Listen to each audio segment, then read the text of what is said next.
Hi, my name's Paul Grogan and welcome to the Gaming Rules monthly video log for the month of January 2019. Now, it's been a very good month for me. A lot of things have happened. Obviously, the start of the month, for anybody who's watched my previous video log, know that the start of the year wasn't a great start for me personally, so I guess it could only be better from then on. Now, why have I got all of these games here? Well, you'll find out later on as I cover various things in this video log. First thing is I'm going to be talking about the games that I played last month and a little bit about each one. And you'll find, I'm going to try not to say this too much, but a lot of the games that I played and a lot of the things that I've done last month are for projects which I'm involved in professionally. And therefore I try to err on the side of caution a little bit with, me giving my opinions on the games because, well, I feel it's the wrong thing to do professionally. If I'm doing a rule book for a game or a video for a game and I say, oh, it's great, you must go out and get it. Some people might not think I'm being genuine and thinking I'm only saying that, because I'm involved in the project and it's in my interest. The other thing is if I say, oh, this game's terrible for a game that I'm working on, well, I'm unlikely to get any more work from that publisher moving forward. So yes, games that I'm professionally involved in, I generally try to keep my opinions of it a little bit under wraps, but sometimes I fail to do that because at the end of the day, I'm a gamer and I want to talk about these things. So anyway, games that I've been playing. So the month started off with a get-together on Friday the 4th where Richard Breeze came down for the day and brought a copy of Key Market. Now, Key Market is an old game. It's about 10 years old. And Richard is going to be launching a new version of the game this year. So he wanted me to do a video for the game. And as such, I thought, well, I'll invite him down for the day and he can actually teach me how to play the game, because some of the rule books for the key games are not great, and I was a little nervous and worried about having to learn the game from the rule book and then play it wrong in the video. So Richard came down, taught us how to play the game, so that was good. What else did I play that day? Oh, more about Key Market later on. So after we'd done that, in the evening, we started our Arkham Horror campaign again. So what I was doing last year is I was playing through the Dunwich Legacy. And me, Adam and Rob, we'd got to the point where where were we? We were in scenario 4 or 5. And basically things had gone really badly wrong. And one of the great things about the game is that no matter what the resolution of that particular story, the game carries on. And then we played another scenario and that went horribly wrong as well. So because of those two reasons, but also we decided to stop playing with Adam because Adam doesn't live around here and we wanted to play it more. So we got Emily in to take over Adam's character. And because a couple of things had gone badly wrong and Emily's new character, and I won't say too much because of spoilers, but basically was not in a good way looking to the future, we thought we'd start again. Emily can generate her own character and then we'd start again. So we did the first scenario and we did the extracurricular activity. We went to the university. And I can't really say too much because of spoilers, which is a shame, but yes. So I might as well carry on talking about Arkham Horror because we met up last weekend, I think. Is it last weekend? I've played it again since. I just don't know if it's in February. So I probably shouldn't talk about it, but I'm going to anyway. So since then we've met up. It was last Friday. So probably the 1st of February. Never mind, I'm going to talk about it anyway. So we met up for scenario 2. Now, 4 people were coming round for games evening and our Arkham Horror group is 3 people. So we said to Stephen, who was joining us for that evening, well, do you want to play Arkham Horror as well? Because I was itching to play it again and I didn't want to put it off just because there was 1 extra person there. And the game does take 4 people. So we thought, right, let's ask Stephen to join us. Whether Stephen becomes a regular member of our group or not will depend on, obviously, the timings. The more people you add, it's harder to get everybody together at the same time. But Stephen joined us, and what I did is I created a character with the same experience points as we had. I felt that was only fair. And we played 4-player, and we did the second scenario, The House Always Wins. Which again, I won't say too much because of spoilers, but it didn't go very well. And I'm hoping to carry on playing the Dunwich Legacy. I'm still borrowing Rick's copy of it. I am still considering getting my own copy of the game just because I love the game so much. It is becoming one of my favourite games. I haven't done a review of it, but I absolutely love the game, even though it has a number of things in there which are normally mechanisms within a game which I would not play. So making a decision about how many bonuses you're going to get before you effectively make the roll, and then, oh, you've drawn that token. So actually the card you spent, that was a complete waste of time because you would have done it anyway. Or, oh, you were one short even though you've thrown away your entire hand of cards. You know, the look of the token draw can really swing things. But putting all of that aside, I just love the way that the game is. It's such a good game. So anyway, Arkham Horror, the card game. We've played the first 2 scenarios now of the Dunwich Legacy, and I'm trying to plan a games day sometime in February where we get together and we just play through the rest of it because we're playing through it so slowly and I need to give Rick his copy of the game back. Anyway, that's enough about that. What else did we play that night? Oh yeah, Railroad Inc. Everybody's been talking about it. Everybody's been raving about it. Roll and write games are just massively popular, and I'd never played Railroad Inc. So Ian came round and we played it, and yeah, I can see what all the fuss is about. It's quite nice. I quite liked it. It's a game which I would definitely happily play again. It was then about midnight and everybody else had gone home, and there was me, Ian and David, and we were like, well, I'm in a really good mood. Say I was in a good mood, as I say, 2 days before my life was in a complete mess. So games make me happy, so I wanted more of them. And it was like, should we play Underwater Cities? And it's like, well, Underwater Cities is quite a heavy game and it's quite a long game and it's midnight and we're all falling asleep. Yeah, let's play Underwater Cities. So we played a 3-player game of Underwater Cities in 90 minutes.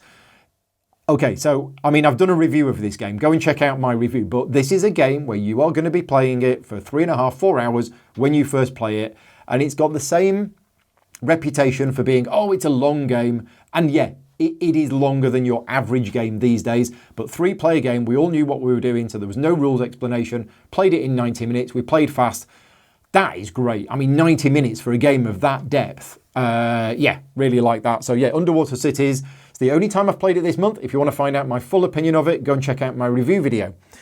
Then on the 9th of January, for the first time, I played Terraforming Mars. Now, I say for the first time, there was a game in 2016. Patrick Hillier taught me how to play the game, and I fell asleep after 2 turns and Isaac Childress took over. So although technically I played it, that doesn't really count. So local friends of mine have played the game so many times and are always playing it, and I've got behind the curve on it and I've never really played it. It's not that I didn't want to play it or that I didn't think I'd like it. It's just the fact that I didn't want to join in a game where everybody else knew the game back to front and I was the noob that was fumbling around and asking rules questions and, you know, playing so badly. And in a game with drafting, I didn't want to mess the game up for everybody else by, you know, drafting the wrong cards. You know, the person who sits to the left of the person who's always giving them the science in Seven Wonders, for example. I didn't want that. So I kind of avoided playing the game because of that. However, I got a copy of the app. It's out. It's on Steam at the moment. And I got a copy of that and I've been playing through that. I'm planning on doing a video of me playing through a game on Steam. But that got me comfortable with the game and I thought that I felt comfortable enough with the game that I would play it. So I went round to Mark's house on Wednesday night and we played it with Mark, Ben and Alan, all of which were very good gamers, all of which have played it 50 times before. And I was like, right, it doesn't matter. I'm coming last. I'll just play the game. It'll be nice to actually play the physical game. And I won. And I don't quite know how, because Alan is extremely good at games and normally wins everything. And as I say, Mark and Ben have played it like 50 times and I didn't really know what I was doing, but I still won. I think I just got the right combination of things, or I'm amazing at the game and don't really know it. I don't know, but I would like to play it again. And I now have my own copy because Mark got me a copy for Christmas. So thanks to Mark and also Paul from Games Law for the expansions and the sleeves. Anyway, that's Terraforming Mars. 11th of January, Key Market again. Now, this is the time where I filmed the video. So 3 friends came round and we filmed and I did a tutorial and a playthrough video. So as those people who are following me on various forums will know that I'm changing my approach to my videos this year. I'm not completely ruling out the how to play videos, but for various reasons, and I won't go into the details here because some of them are not good reasons, I've decided I need to change my approach this year. And one of those is to create more of the tutorial and playthrough videos, because then if you want to stay just for the tutorial, you get the tutorial. And then if you want to watch the playthrough, you get the playthrough as well. It also means I get to play games more. And it also means that I don't have the massive amount of anxiety that I do when I'm creating the tutorial videos, which are all carefully scripted and take days and days of preparations. And this is one reason why, but they take so long to create, and the views that I'm getting are not increasing despite having done it for 4 years. So, you know, it's not really working out. It's not really worth the time to put all of that effort and all of that time to put into it. I'm not really seeing the reward that I'd like to see out of it. So I'm changing my approach and doing something that is more enjoyable. Anyway, key market, done it. The video's not out yet. It's all edited. It's all done and dusted. A very long story about the editing of that video that I might talk about later on in this video log, I might not. So because it's a game I'm professionally involved in, I don't really want to give too much of my opinion, but it's an interesting game. It's not designed by Richard Breeze. Richard helped with the design of the game, but it's got David Brain's name on the box. So although it's a key game, lots of people will assume that Richard is the designer, and Richard was, well, I'm classing him as a co-designer because there are parts of the game which are definitely David's, and there are parts of the game which Richard told me about which are definitely him. But if you like the key games, you've got to give this one a go. I did really like it, and I said I wouldn't give my opinion, but it's very good. So anyway, that video should be released in time with the Kickstarter going live, and I don't know when that is. It might be this month, it might be next month, but watch my YouTube channel for that going live. So that's Key Market. Right, what else have we got? 13th of January, Gloomhaven. So our Gloomhaven group met up again. We did scenario number 64, which is one of the side scenarios. In an earlier scenario, we'd found a map. And every time you find a map, it's to a random side scenario, and it was scenario number 64, which I've not written down here what it was called, but it's an underwater one. We basically have the ability to breathe underwater, so we're allowed to do this scenario. And again, I can't really say too much about it, other than we played at scenario level +1. We enjoyed it. It was a good scenario. We succeeded in the scenario. We're probably going to go to level +2 now because our characters are all between levels 7, 8 and 9. So between 7 and 9.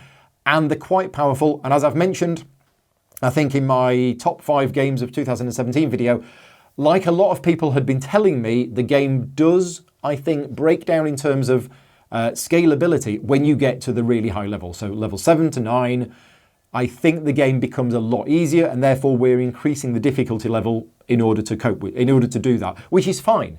You know, the game does have the difficulty scaling built into the system, so that's great. Our town, Gloomhaven, is almost at prosperity level 7. It's one box away from prosperity level 7. So as soon as we get there, any new character that's created, we start straight at level 7. We didn't play it anymore that month, but I'm hoping that we're going to play it this month. So yeah, that's our Gloomhaven campaign. 16th of January, the Clumpton Games Group met up, the group that I run in Clumpton, which is why it's called the Clumpton Games Group. Games that got played, Scythe got played, Forum Trajanum got played, and I took the evening to practice learning and teaching a couple of games ready for an upcoming convention that I would be attending the next day. So I played Mutants from Lucky Duck Games, which is an interesting take on deck building games. It's a deck building game, but the deck building part of it is only part of the game. Whereas if you look at Dominion, for example, it's a pure deck building game and there really isn't anything else. You look at Trains, which is a deck building game, but you're also building stuff on the board as well. Mutants is a deck building game, but there's other stuff going on as well. Again, I'm running demos of that at UK events, so I won't say too much about it, but yeah, I'm glad that I learned it. And we also then played Space Base because I'd played it once before, but I needed to play it again to remind myself how to play it and practice teaching it. So that's all I did that evening, really. So speaking of this convention, HandyCon. Now, I went to HandyCon on the Thursday afternoon. Dave Bennett drove me. Thank you very much, Dave. Dave and Steve kept me company on the way. I say kept me company, I was asleep on the back seat. And I took the Thursday evening at HandyCon. So HandyCon is Friday to Sunday, but I took the Thursday evening and afternoon to play through a couple of games that I would be teaching. So I played Space Base again. I think I played Mutants again, can't remember. And then Thursday evening, we played Dominant Species Marine. Now, Dominant Species Marine is the sequel to Dominant Species, which I think is an amazing game. I've done a review of it. I just think Dominant Species is a great game. Dominant Species Marine is by the same designer. It's going to be published by GMT Games and it's a sequel. It's different and I believe it's sufficiently different for it to stand alone on its own as a separate game. There's a few things that it does very differently. So if you're used to Dominant Species, you might get caught out by some of the things in Dominant Species Marine. It is a shorter game. I'm not saying it's like an hour game. It is still, I mean, we played now 4 players in about 2 hours, the short game. If you play the normal game, it's probably 2.5 hours, whereas Dominant Species takes up to 6 players and can go on for 4 to 5 hours. So yeah, it's a shorter game. It's not a lighter game, which I was initially thinking it was, for no reason other than I thought, oh, it's shorter, so it's probably lighter. It's different. There's a few bits about it that are a little easier, and there are a few bits about it that are a little different as well. Now, I'm going to be professionally involved in this project because I am going to be doing a teach and playthrough video of it, so I won't give my opinion on the game too much. But first thing I needed to do before I did the video was learn how to play. Graham Charlton, thank you very much, Graham. You took the time out to learn how to play the game, and then you taught us how to play on the Thursday night. Let's talk about that video. No, let's talk about that video later on. Right. What else did I do at HandyCon? Well, HandyCon for me was a working weekend. I was working most of the weekend. The Friday night was work because I was getting the rulebook for Hyperspace, doing a blind playtest of that. And Saturday night I ran the Time's Up event at HandyCon. So I didn't get a chance to play many games myself because mostly I was demoing Pulsar 2849, Chronicles of Crime, War Chest, etc, etc. Now, I did play a few games over the weekend. Late on the Sunday, I think the last demo that I did for the weekend was Space Base. There were 3 players, and I went, do you mind if I join in as well? And they said, no, that's fine. So I joined in a game of Space Base. I normally don't play in games that I'm demoing, but it was the last game of the weekend, and I thought, I will.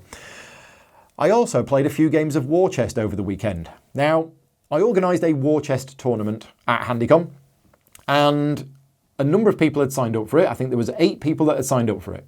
Great. 8 is like the perfect number. I'll just do 3 rounds, straight, knockout tournament, and it'll be over in an hour and a half and it'll be fine. One person, Ian Pearson, came to see me on the Saturday and said, look, Paul, I'm not feeling very well. I'm not going to be able to make the tournament tonight. Fine. Thank you very much for letting me know. Meanwhile, one other person had come in and said, oh, I'm interested in the tournament tonight. Can I join in if there's space? And I was like, well, yeah, brilliant. We're back to 8. Then at 5 o'clock, when the tournament was about to start, half of the people didn't turn up. And that's, obviously, it's a real disappointment. A lot of effort and time has gone into organising the tournament for people not to turn up and not to let me know they're not turning up.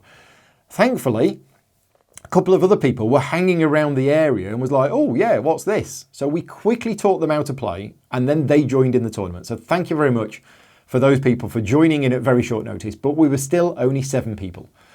So I was like, right, well, I'll join in to make up the 8. Is everybody okay with me joining in the tournament that I'm organising? And everybody was fine with it. And I joined in the tournament just to make up the numbers.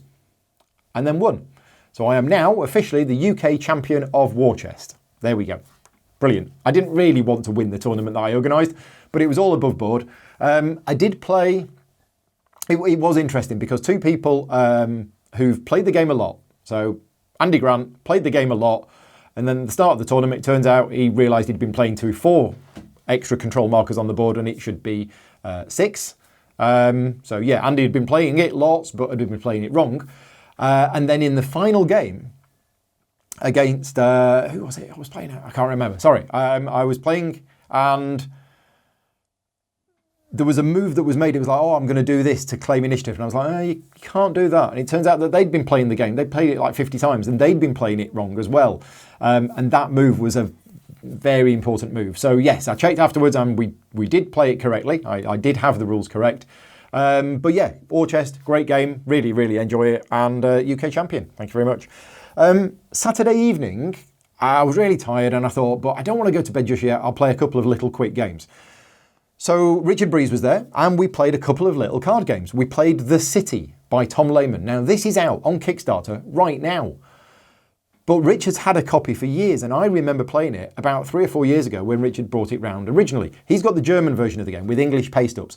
It's a very Roll for the Galaxy, not Roll for the Galaxy, Race for the Galaxy light, very light. I mean, the game takes about 20 minutes to play. But it is everything you play costs cards. And the cards in your hand are, you either play them or you use them to pay for other cards. That mechanic, which is from Race for the Galaxy. But it's a much lighter version. It's about city building. And I remember liking it. when Richard first brought it down. So yeah, I'll play it again. It's only 15-20 minutes, and I just got a combo of cards and won like by a country mile with double the points of everybody else without really even thinking. Now, sure, it's a 15-20 minute game. Pack it up, play it again. But I just got this good run of cards, and it didn't really matter what anybody else did. The victory points accumulate at the end of each round. So it was like, right, it's round 3. What's everybody got? Paul, oh, you didn't manage to draw any, economy cards, so you're completely screwed. Your victory point gain is what, 1? Right. What's your victory point gain? 11. All right. What's yours? Oh, 14. Great. What's yours, Paul? 43. Oh, right. Well, we'll add 43 points onto Paul. It was just crazy. I got an insane combo. So quite liked the game when I first played it. Really didn't like it the second time because of that thing that happened. I'd probably play it again just to see. Then we played a Bluxen, which on Board Game Geek is down as Linko, ! I think.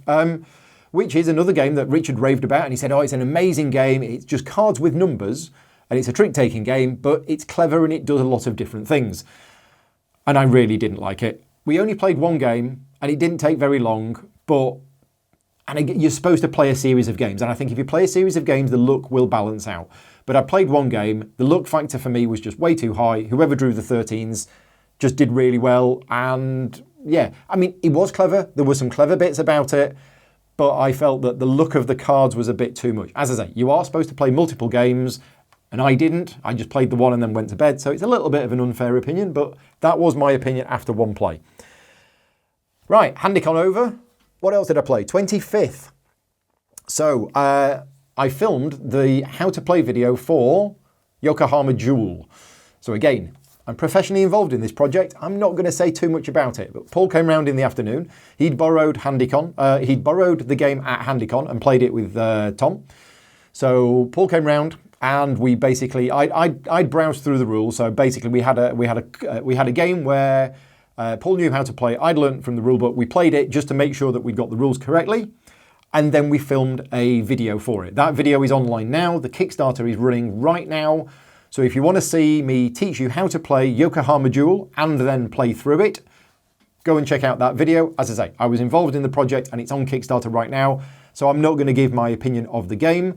But if you enjoyed Yokohama, definitely go and check it out. A lot of people said that Yokohama works fine at 2-player, so therefore what's the point of doing a specific 2-player game? It is quite different. It captures the same essence of Yokohama, but it does it in a different way, and yeah, I won't say too much more. What else did I play? Symphony No.9 has been voted on by my Patreon supporters as one of the 2 games that I'm going to review in February. So I thought, right, I better get it out of the box, learn how to play, and start playing it. So me and Paul played a 2-player game of it on the Friday afternoon, and then that evening, when everybody else was playing Dominant Species Marine, I played a 3-player game of it with Andy and Emily. So I played that twice in the same day. I am doing a review of it in February, but it's really good. I will cover details more in the review, but it's quite tight. It's quite a short game. It does play quite smoothly. The rules are not overly complicated. It has lots of interesting decisions in it. Parts of it are quite thematic, and yeah, the 2-player rules, they're needed. There's like a bidding sort of mechanism in there, so there is definitely something needed for 2 players. But the 2-player rules, like some other 2-player games that I know, it's actually harder to play because you have an extra level to think about. You have to make a decision on behalf of the dummy player. So therefore, you've got an extra layer of thought process that needs to go with the game. So the 2-player game works, but it's probably not something that I would choose to play normally at 2-player. As I say, it's not bad.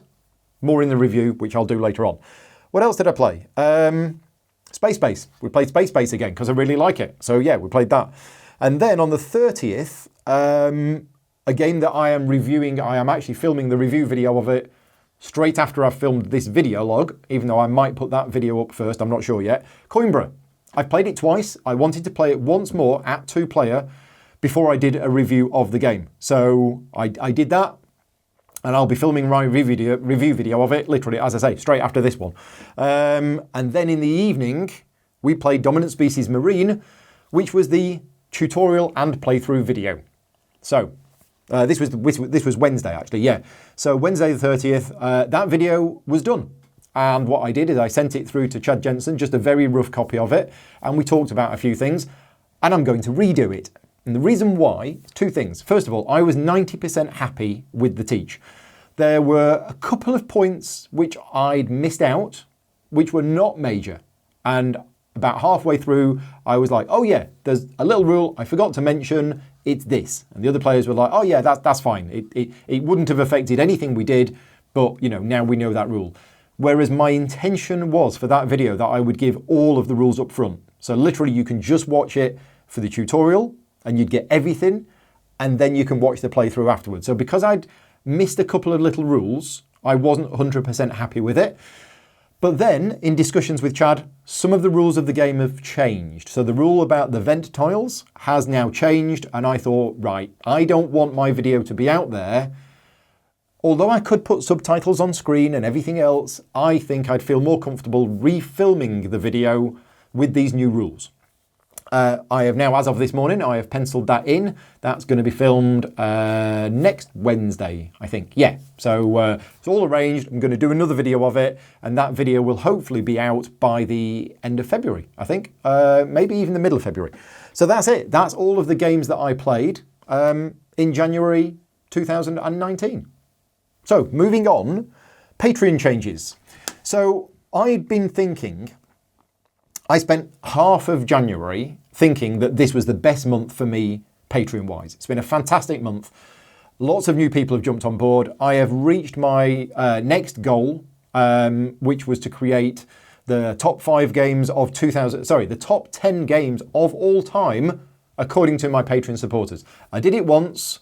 And if you want to see that video, that's online now. And now, because I've reached that goal, every year I am going to take a couple of days out and I am going to create that video. So it's the top 10 games of all time, but not chosen by me, chosen by my Patreon supporters. So it's another reason for supporting me, because then you can get to vote in the top 10 games list.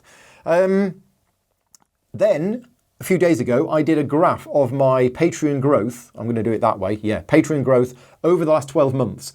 And it turns out that I think it was July 2018 was actually a bigger step up than January. So it's not been my best month so far, but it was a very good month. Thank you to everybody who's continued to support me. I am now going to say thank you to all of the new supporters, but I can't read out a list of every supporter every month, but just know that if you have been a supporter of mine, then thank you very much, because without you, this wouldn't be possible. Right, so new executive producers. Thank you very much to all of these people. Warren Fenton, thank you. Andy McDonald, Gert Jan Wouters, I think that's how you pronounce. I'm probably wrong. Thank you very much. Junie Drusilla from Dized, thank you very much to have Dized on board. Sarah Borg Bonici, I might have pronounced that wrong. I'm going to see you in a couple of weeks, so throw things at me if I get it wrong. And also Triangle DevOps, which I think is Chris. I think I mailed him and said, what's your name? And I think he said Chris. So sorry if it's not Chris, but thank you very much for your support. There's a few people who've upgraded their support to executive producer, which is Sarah Jane Bonney. Thank you very much, Sarah. Dennis Leung and Richard Pardo. Thank you very much for increasing your pledge level to executive producer. Have a few new producers as well. Torin Spence, who I had the pleasure of teaching a number of games to you and your son at HandyCon, so thank you very much. AJ Lebrun, thank you very much. AJ, I met you at HandyCon as well. I didn't get a chance to teach you any games because I was supposed to be teaching you Tiny Towns and it hadn't arrived, but it now has arrived. So I've got to learn how to play that. Speaking of people who I teach how to play games at HandyCon, Caroline Smilek. I've met Caroline and her family at HandyCon for the last 2 events that I've been to, and I always enjoy teaching you games. So yeah, thank you for giving me that opportunity and thank you for your support. An extra one here from David. It just says David on here. So thank you very much, David. I'm not sure, it hasn't come up with the surname. Evan Scussel, thank you very much. Frank West from City of Games, thank you very much, Frank. Good to have you on board. Mike Pace, Nicholas Mutis Meza, thank you. Peter Maulo, Philip Byrne, Scott Melvin, and TH3 Rom3. Whoever that is, but thank you very much for your support. And Ian Turner has also upgraded his pledge to producer level as well.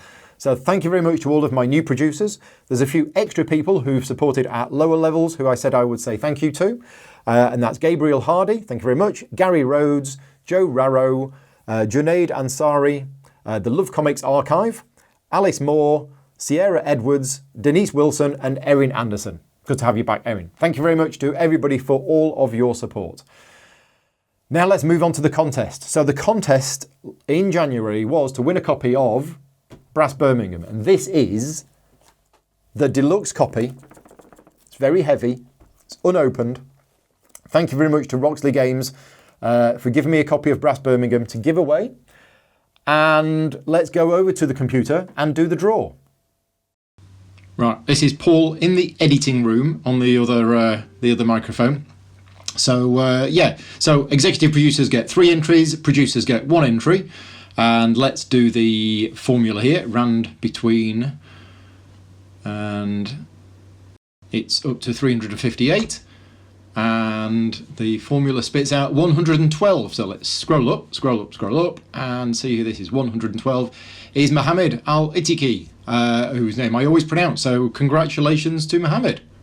So I dropped Mohammed a line this morning and said, congratulations, you've won a copy. And he said, oh, it's okay, I've already got a copy of the game, give it to somebody else. Which is always nice when people do that. Thank you very much for doing it. But I thought, no, you've won.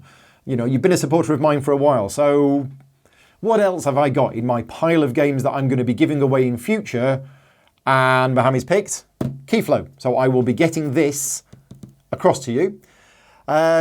So let's go back to the computer and do another draw for who's actually won a copy of Brass Birmingham. Right, back to the computer. This time I'm just going to press F9. 333. 333 is Paul Luxton. Okay, so there we go. No favouritism at all. Completely random. But as many of you who've seen some videos of mine, you'll know that Paul comes round here regularly to play games. Now, Paul is going to take this, but he is going to do something with it. I'm not sure exactly what he's going to do, but he's going to use it himself and give it away at a prize at some kind of other event that he's at. So yes, so there we go. Otherwise, I'm just going to be in a never-ending cycle of constantly giving games away to people, and I'll have none left. So yes, again, thank you very much to Roxley Games for that. Now, the contest for February, which you will be entered into if you are a producer of mine, or producer or higher level, on the 1st of March. So the 1st of March, when Patreon starts taking its money, that's when I basically work out who's eligible to win. So this is a copy of Lincoln. So this is a 2-player tactical game. PSC Games, thank you very much for donating it. It's designed by Martin Wallace. I've heard it's quite good. I've not had a chance to play it yet myself.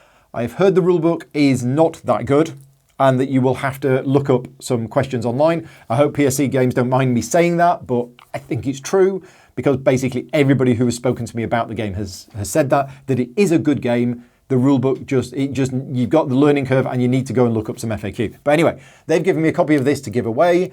I haven't played it yet myself. I'm keen to play it, but I need somebody who knows the game, who's already been through that pain of learning, to teach me how to play. I don't want to play the game from the rulebook if the rulebook's not clear. So yeah, if you're a producer level of mine, you can win that. And I've also, when I was up in the loft this morning, found this. Now this is True Crime Legends.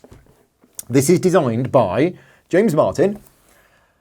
And I got an email from James, I think it was last year. It was either last year or the year before. And he wanted me to work on the rulebook for his game. Now, obviously, as a freelance rulebook writer and editor, I'm always seeking new work. Well, not at the moment, actually, because I'm overbooked. But I said to James, yeah, sure, I'll help you out with it, no problem. Interestingly, in discussions with James, as we were working on the game, I think James is based over in Singapore or Thailand or something like that. I'm not sure. But anyway, I said to him, what kind of games do you play and everything else? And James has not played any modern games whatsoever. When I said, what kind of games have you played? It was basically Monopoly and things like that. And I was like, wow. And that took me as a bit of a surprise that James has actually gone and designed his own game, but he's not what we class a modern gamer. So, looking at the mechanics of the game, I thought, well, for somebody who has had very little experience, i.e. almost none, with modern gaming, there's card drafting, there's all sorts of things in this. Well, I don't know what sure it's card drafting. It's buying from an offer, and then the offer refills. It's got some elements in there. Anyway, he sent me a copy of the game. I'm going to give it away. So, not that I don't like it. It's just I've got too many games and yeah. So whoever is going to win is going to win a copy of both of these. Good luck. Thank you very much to everybody for supporting me, and we'll do the draw in the video log next month. Right. Personal news. So I mentioned at the very start of this that obviously the start of the year wasn't a good start to the year. So although we lost Bramble, our cat, in January, I'm not really going to talk about it in this video log because I talked about it in the last one. We do, however, have a new family member, and that is Marble. I'm going to put a couple of pictures on screen now of Marble. She's a cute little mouse. Basically, as a family, we are going to get cats again, but it's too soon. We're still hurting. And it's too soon to just rush out and get another cat, but we wanted a living creature in the house, other than me, because I don't count. So we got ourselves Marble. Vicky used to have mice when she was a lot younger. So yeah, we went into Exeter, got Marble. She's very, very cute. She smells quite a bit and she poos a lot. But yeah, so there we go. We got Marble. Marble. The problem is, by calling her Marble, we've accidentally said Bramble a couple of times. So yeah, we need to get out the habit of that. Also, in other news, I haven't yet chosen a name for my chameleon. Thank you very much to all of the people who've made dozens and dozens of suggestions. I'll get around to it at some point. I haven't had to think about one. I was going to talk about the films and TV programmes that I've watched as well recently, but I can't quite remember. What we have been doing is catching up on old episodes of QI. So last year, and I won't go into too many details, but last year was really bad for me and I got hardly any time, and all of our TV programmes that we normally watch were just building up and up and up and up. So this month we've gone back and we've started watching Big Bang Theory Season 8. We almost finished with that, and we've been watching some QI episodes from a series 2 years ago, which I really like. And not only do I enjoy the programme, but I have a list of QI episodes that I have not yet watched. And every time we watch one, I tick it off the list. And that is very therapeutic. I love doing that. I've also started listening to the audiobook of Jim Butcher's Dresden Files Among Ghost Story, which for those people who know the Dresden Files and know the story, you'll know that Ghost Story is quite a big one. But yeah, I've just started that. But again, audiobooks, I don't get chance much myself to listen to them because I don't travel anywhere. And also I've started painting again. Now, I really wanted to get back into painting for a few reasons. And the first one is, if I'm painting, I'm not doing anything else. So my mind is off the work, and it means I am forced not only to take time away from my work so that I'm not sat at the computer every night working, but also spend a bit of time with Vicky and catch up on some TV episodes. And painting can be therapeutic because I like the end result. So whilst I'm getting frustrated by the fact that my eyesight is getting worse on a daily basis and I'm having to wear all sorts of things just to be able to see straight, the end result of once I've painted something, I look at it and it makes me happy. So I'm currently painting my Flamme Rouge cycles. It's probably in total going to be I've probably spent about 6 hours on it so far over the last week, and it's probably going to be about another, I don't know, maybe 20, 25 hours of work, because I paint quite slowly, but also I'm making them look nice. So hopefully by the end of February, in fact, I'll put some pictures on screen now of the Scorpius Freighter things that I painted, and also the current progress of my Flamme Rouge figures. One of them, as you'll see here, this one's pretty much finished, but some of the other ones I've just started on. So anyway, that's a bit of personal news. If you don't want to know the personal news, let me know. Or if you do, then yeah, let me know. Feedback on this video log is always appreciated. Right, content that I have made, which if you're a regular follower of mine, you'll know about all of this already. But I did the Keyflow video. So the tutorial and playthrough of Keyflow went online at the start of January. I'd already done a how to play video, but Richard was happy for me to do a tutorial and playthrough video. So that's up there. I did the review of Underwater Cities, which I mentioned earlier on, so go and check out that if you want to see what I think about that. The review of Coimbra that I was supposed to do in January, I didn't do in January, and as I say, I'm filming that this afternoon, so that'll be out very soon. Dominant Species Marine, I've mentioned, I'd done that, but I'm doing it again, so that video isn't out yet. Yokohama Duel, that video is out if you want to learn how to play that and see me playing through a game. I did the Gaming Rules Patreon supporters top 10 games of all time, and I mentioned earlier on that I'm now going to be doing that every year moving forward. So thank you very much to everybody who contributed to that. I think it was about 130, 140 people. Hopefully we'll get more people contributing to it next year. We'll see. I also recorded podcast 66. Now, with everything that was going on in my personal life last year, the podcast kind of fell a bit by the wayside. I've always wanted to get back on and do it. And podcast 66 was me, Tom and Matt talking about all of the games that we were talking about in podcast 65, which was all the games we were looking forward to that were coming out at Essen, and then talking about them afterwards. The ones that we'd played, did we like them as much as we expected? Which ones were disappointing? Which ones turned out to be as good as we expected or not as good as we expected? Anyway, podcast 66, go and check that out. And I also did a Pod Blast interview with Daniel Newman, talking about his games that he's designed and Dead Man's Cabal, which is on Kickstarter right now. I've also been working on the On Mars rulebook, the Hyperspace rulebook, and all sorts of other things, but that's not really content. That's just stuff that I'm working on in the background. And finally, on the very last day of January, I did a live Q&A where I talked about a few things, including the infamous smoke alarm story, which I still think is very funny. But anyway, if you want to go and hear the story of Paul and suffocating the smoke alarm about 9 years ago, then that's the live Q&A. It's available now. And hear me answering all sorts of questions. One thing that did crop up in the live Q&A is I mentioned the Board Game Geek Guild. I have a guild on Board Game Geek 2258, and I've really got out of the habit of using it. I'm hardly posting anything there because I don't have time to. The Patreon obviously has taken priority, and I post a lot of things to the Patreon channel and the Slack channel. But the Gaming Rules Guild on Board Game Geek, I really want to start using more. So there is a question on there right now, which I've been asked, which came up in the live Q&A that I said, look, I need time to think about this. It's a really good question. Which games do I feel over the last couple of years were gems of games which have gone and are now forgotten? But I need time to think about it. So if you are on Board Game Geek, please join the Board Game Geek Guild. Please join and then subscribe, otherwise you won't see anything. I learned that the hard way by joining a few guilds and then thinking, why is nothing going on these guilds? I can't see anything. So by subscribing, you will get notifications. Don't worry, there won't be that many. It's not a very busy guild. Things that I'm working on in February. The On Mars rulebook, starting back on that tomorrow. Hyperspace rulebook, continuing work on that. Reviews, Coimbra, I mentioned.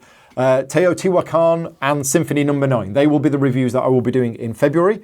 I'm also, in a couple of weeks, going to the City of Games in Bristol. So if you're going to the City of Games, please come and say hi. I am going to be working there 3 days. I've got about 10 or 11 games, I think, that I'm demoing. There is a booking system where I'd like you, if you are interested in playing one of the games that I've got there, please contact me and book a space in it. I obviously, I don't want to be sat there doing nothing. So it'd be great if I could get some bookings on those spaces. But yeah, that's in Bristol, 15th to the 17th. I will be there. I will be relatively free in the evenings. Actually, no, I won't, because I'm doing an On Mars playtest and a Hyperspace playtest. So yeah, actually, forget that. I'm going to be busy. But we're doing a Gaming Rules meetup on the Friday night where we're all off to some posh restaurant called Nando's, I think it is. Anyway, looking forward to that. City of Games. What else am I doing? Oh yeah, Dominant Species Marine. I'm going to be doing the video for that next week. Podcast 67, I'm going to be having Frank West on. So I mentioned City of Games. Frank is the guy who organises the City of Games. And I'm going to get him on the podcast sometime near the end of February. And we're going to be talking about various things to do with spreadsheets. I love spreadsheets. Spreadsheets excite me. And we're going to be talking about spreadsheets. Now, actually, what we're going to be talking about is we're going to be talking about Frank's knowledge of the industry from his publisher side of things. So a little bit of information about the costs of production, the costs of shipping and things like that. Now, that might be a subject which is boring to some people. It might be interesting to others. We're going to talk about a few other things on the show as well, but we are going to talk about that side of things. I'm going to be posting a thread on my Board Game Geek Guild of questions for Frank. So if you have any questions for Frank, make sure you're on the guild, and then when you're subscribed, when I post it, you'll get a notification, and then you can ask Frank anything you want. I'm also going to have Gil Hover on the show. I'm going to do a quick interview with him. That will be Pod Blast 10, because he's got a game going on Kickstarter now. And when I say now, I think at the time I'm recording this, it's literally going on Kickstarter live right now. It's called High Rise. I've not had Gil on the show for a while, so I thought I'd get him on the show. Anyway, that is everything. That's everything on my list. If I've forgotten something, then please let me know. As always, your feedback on the video log is appreciated. If you enjoy particular parts of this video log, or if there's any parts you didn't enjoy, if there's any bits you want me to cover in more detail or even in less detail, please let me know. But apart from that, just a big thank you again to all of my Patreon supporters who make not only this video, but so much of my other content possible. If you do enjoy the content that I create, please consider supporting me over at patreon.com/gaming rules. Every dollar helps, even if you can only afford $1 a month. That would really help. If I have another 1,000 people supporting me at $1 a month, brilliant. I can buy that other helicopter that I need. Thank you very much for watching. Take care, and I'll speak to you soon.